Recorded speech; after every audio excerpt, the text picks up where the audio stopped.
கூடுதல் தகவல்களை தருகிறார் செய்தியாளர் செல்வராஜ். செல்வராஜ், இப்ப கரூர்ல ஏற்பட்ட இந்த எதிர்பாராத சம்பவத்துல பாதிக்கப்பட்டோர் மற்றும் உயிரிழந்தோர் பற்றின விவரங்கள் குறித்து தெரிந்து கொள்றதுக்கு அவசர உதவி எண்களை மாவட்ட நிர்வாகம் வெளியிட்டு இருக்கிறாங்க. அந்த எண் பற்றின விவரங்கள் என்ன, கூடுதல் விவரங்களையும் சொல்லுங்க. நிச்சயமாக சரியாக இரவு 7 மணி அளவில் கரூரில் ஏற்பட்ட எதிர்பாராத விபத்தில் பலியானவர் தொடர்ந்து அதிகரித்துக் கொண்டே வருகிறது. குறிப்பாக மாவட்ட நிர்வாகம் என்பது தற்போது உதவி என்ன என்பது அறிவித்துள்ளார்கள். ஏனென்றால் 39க்கும் மேற்பட்டவர்கள் உயிரிழந்ததை தொடர்ந்து அவர்களுடைய குடும்பத்தினர் மற்றும் பல்வேறு பொதுமக்கள் நேரடியாக தங்களுடைய அந்த கூட்ட நெரிசலில் உயிரிழந்த 36 பேர் அந்த அவருடைய குடும்பத்தினருக்கு அந்த தகவலை தெரிவிக்கும் விதமாக அந்த உதவி எண் என்பது அறிவிக்கப்பட்டுள்ளது. அந்த உதவி எண் அறிவிப்பு மூலமாக நேரடியாக தங்களுடைய அந்த வரக்கூடிய உறவினர்கள் நேரடியாக அந்த தொடர்பு கொள்ளலாம் எனவும் மாவட்ட நிர்வாகம் என்பது அறிவித்துள்ளது. இந்த கரூரில் ஏற்பட்ட ஒரு எதிர்பாராத விபத்து என்பது பலியிழந்தவர் தமிழகம் மட்டும் இல்லாமல் நாடு முழுவதும் ஒரு மிகப்பெரிய ஒரு சோகத்தை ஏற்படுத்தியுள்ளது.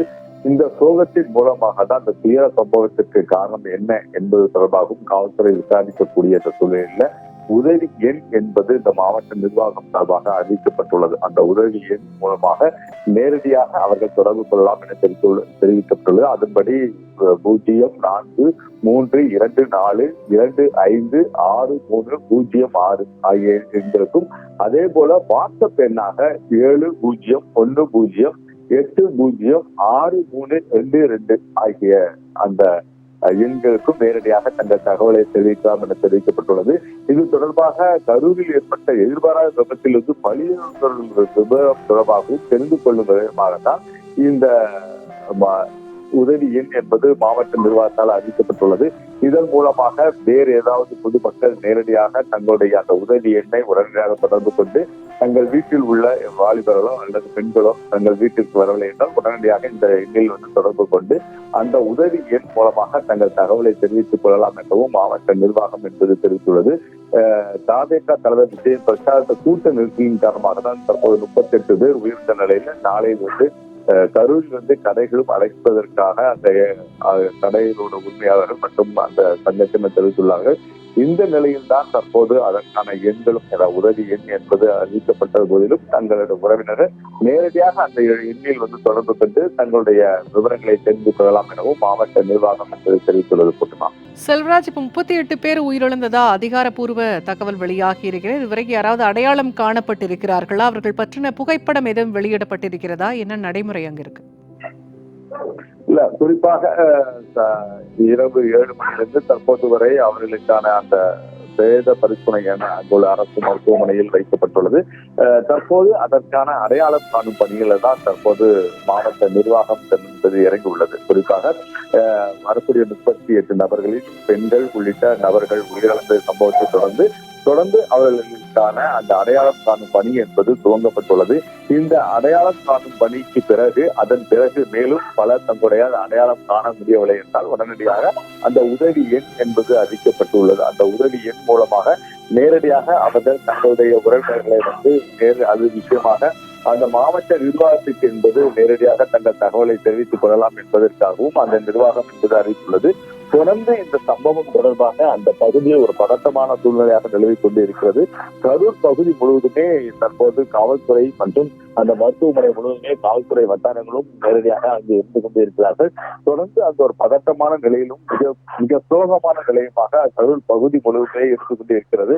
இந்த கரூர் பகுதி முழுவதும் மட்டுமல்லாமல் நேரடியாக அந்த உயிரிழந்த 38 பேர் அடையாளம் காணும் பணியும் தற்போது நடைபெற்றுக் கொண்டு வருகிறது. ஏனென்றால் பெண்கள் மிக அதிகமாக தங்களோட உயிரிழந்த நிலையிலும் அதற்கான அடையாளம் காணும் பணியும் என்பது தற்போது நடைபெற்றுக் கொண்டு வருகிறது. இந்த அடையாளம் காணப்பட்ட பிறகு அவர்கள் குடும்பத்தினருக்கு நேரடியாக நாளை காலையில் அவசரமாக பிரேத பரிசோதனை செய்யப்பட்டு அவர்களுக்கான உடலை வழங்குவதற்காகவும் மாவட்ட நிர்வாகம் என்பது அந்த நடவடிக்கைகளை மேற்கொண்டு வருகிறது. தொடர்ந்து இந்த நடவடிக்கை என்பது மாவட்ட நிர்வாகம் சார்பாக நடைபெற்றுக் கொண்டு வருகிறது. கூட்டமா செல்வராஜ், தற்போது அதிகாரிகள் தரப்புல யாரெல்லாம் இருக்காங்க? மாநில அரசு தரப்புல அங்க யார் யார் மருத்துவமனையில இருக்காங்க? என்ன விஷயம் விரியா சொல்லுங்க.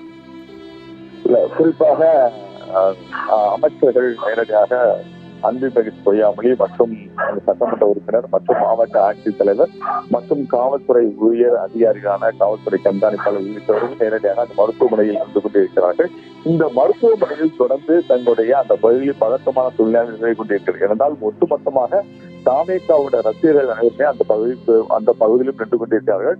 அவர்கள் முழுக்க காவல்துறை மேலேயே தங்கள் குற்றம் சாட்டி கொண்டு வருகிறார்கள். ஏனென்றால் தொடர்ந்து மூன்றாம் கட்டமாக இந்த பிரச்சாரம் என்பது மேற்கொண்ட போதிலும் ஒவ்வொரு பகுதிக்கும் நேரடியாக சென்ற போதும் கூட்டங்கள் மிக அதிகமாக இருந்தது என்பது காவல்துறையினர் வட்டாரங்களில் மிக அதிகமாக தெரியும்.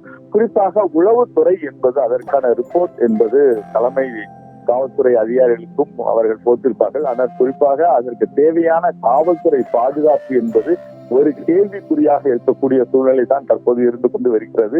ஏன்னா முழுக்க இது காவல்துறையே தங்களுடைய பொறுப்பை ஏற்கப்பட வேண்டும். மேலும் உளவுத்துறையும் இதற்கான பொறுப்பை ஏற்கப்பட வேண்டும் என்பதுதான் அவங்க ரசிகர்கள் மட்டிலும் மற்றும் தாவேகாவோட தொண்டர்கள் தங்கள் கோஷங்களை எழுப்பிக் கொண்டு வருகிறார்கள்.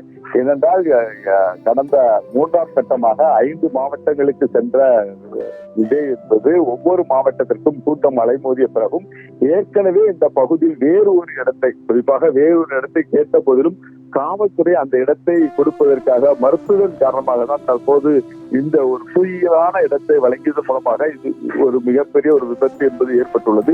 இதற்கு முழுக்க காவல்துறையை பொறுப்பேற்கப்பட வேண்டும் என்பதுதான் அவருடைய கோரிக்கை உள்ளது.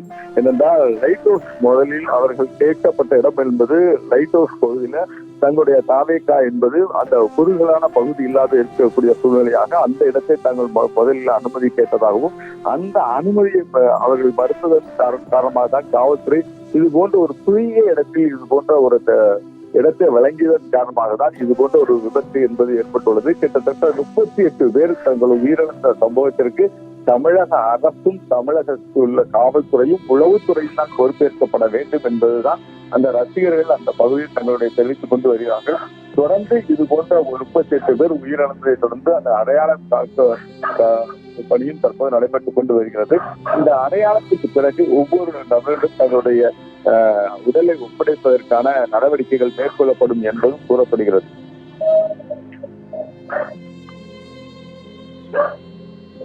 செல்வராஜ், இப்ப இந்த கூட்டத்திற்கு விஜய் முன்கூட்டியே வரதா இருந்தது, தாமதமா வந்ததுனாலதான் இவ்வளவு கூட்டம் அப்படின்னு ஒரு காரணம் சொல்லப்படுது. அது மட்டும் இல்லாம மின்சாரம் துண்டிக்கப்பட்டதாகவும் சொல்றாங்க. உள்துறை அமைச்சர் அமித்ஷா வந்தப்ப எப்படி மின்சாரம் துண்டிக்கப்பட்டதோ அது போலவே தாவேகா தலைவர் விஜய் வந்தோன்னா அங்க மின்சாரம் துண்டிக்கப்பட்டதாகவும் அப்போது கூட்ட நெரிசல் ஏற்பட்டதாகவும் சொல்லப்படுகிறது. என்ன நடந்தது விரிவா சொல்லுங்க. குறிப்பா நீங்க நேரடியாக பார்க்கலாம். இதற்கு முன்பாக நடந்த 5 மாவட்டங்களுக்கு சென்ற போது கூட காவல்துறை தன்னுடைய என்ன பணிகளை மேற்கொண்டார்கள் என்பது நாம் நேரடியாகவே பார்க்கலாம். ஒவ்வொரு காட்சிகளிலும் அது நேரடியாக பார்க்கக்கூடிய சூழ்நிலையாக இருக்கிறது. ஆனால் கரூர் என்றவுடன் தான் பல்வேறு சந்தேகங்களை எழுந்துள்ளது. ஏனென்றால் கரூர் பகுதிக்கு வரும்போது அந்த வாகனத்திற்கு முன்பாகவே காவல்துறையினர் தங்களுடைய லேசாக தடியடி நடத்துவதை அனைத்து தொலைக்காட்சியும் அது ஒளிபரப்பு செய்யப்பட்டுள்ளது. ஏன் 5 மாவட்டத்திற்கு சென்ற விஜய்க்கு அந்த அளவிற்கு அவர்களுடைய காவல்துறையோட பாதுகாப்பும் பெரிய அளவிற்கான காவல்துறை ஆதரவும் இல்லாத போது கரூர் பகுதியில் மட்டும் இது போன்ற ஒரு அவர்களுக்கான அந்த வாகனத்திற்கு முன்பாக காவல்துறையினர் சென்று நேரடியாக லேசாக தடியடி நடத்துவதும் நம்ம அந்த காட்சிகளை ஒளிபரப்பிக் கொண்டிருக்கிறார்கள். தொடர்ந்து இது போன்ற கரூர் பகுதியில் மட்டும் இது போன்ற ஒரு சம்பவம் நடைபெறுவதற்கான காரணம் என்ன? காவல்துறை ஏன் இந்த அளவுக்கு மெத்தன போக்கோடு செயல்படுகிறது? குறிப்பாக பலருடைய கட்சியினரும் தன்னுடைய அறிவிப்புகளை தெரிவித்துக் கொண்டு வருகிறார்கள். காவல்துறை லேசாக தடியடி நடத்தியதன் காரணமாக தான் தற்போது இந்த கூட்ட நெரிசலில் 38 பேர் உயிரிழந்திருக்கலாம். ஆனால் இது தொடர்பாகவும் தங்கள் விசாரணைகளை மேற்கொள்ளப்பட வேண்டும் என்பதுதான் அரசியல் கட்சியினர் பலரும் தங்களுடைய கோரிக்கைகளை வைத்துக் கொண்டு வருகிறார்கள்.